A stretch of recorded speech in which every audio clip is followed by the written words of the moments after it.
in the presence of the king, here's what happens in the presence of the king. The benefits of the presence of the king. We close on this. This is what this is all about. What's the benefits of the presence of the king? Number one, the presence of the king has some benefits. First of all, the king himself is in his presence. So when you got the king, you got all that he rules and owns. Number two, the presence of the king is the presence of his power. When you get into the inner courts, you are in the midst of his power. Anything is possible when you get to the king's power. Number three, the presence of the king is the presence of his favor. When you get in the king's presence, you set yourself up for miracles. Whatever the king says happens. He makes things happen with one word. I mean, one of the most beautiful things about Nehemiah is that this guy was working in the courts. That's a good job. Nehemiah had a plan, didn't he? Had a desire to go and do something.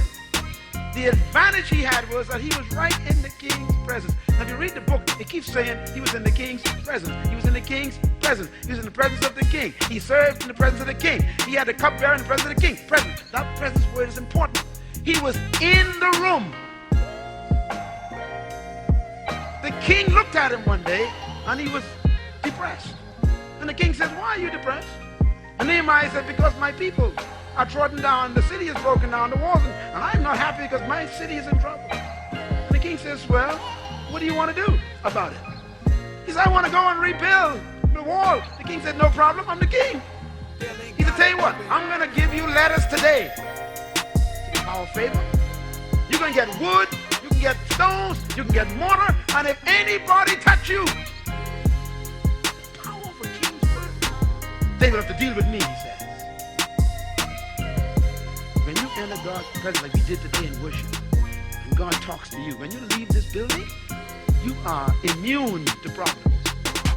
If anyone touch you when you leave God's presence, the presence will destroy them. He takes protection of his own who are in his presence. Fourthly, the presence of the king is the presence of his glory, his nature. And finally, the presence of the king is the presence of his wealth. Everything the king owns is available in his presence. The keys to his presence. You must be invited. Write this down. This is protocol. This is taken right from the list of protocol for kings. You must be invited. You cannot enter a king's presence without invitation of the king.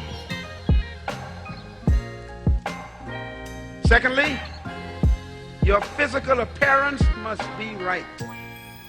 Matter of fact, kings require certain dress for the people that come in their presence. You cannot enter the king's presence with slippers on, head all tied up, plait down. Kings have certain physical requirements. You remember God giving his requirements to Moses? And he said, "Tell the Levites to wear certain clothes. I don't want no sweat. I want 12 stones on their chest. I want a sash made of a certain type of cloth."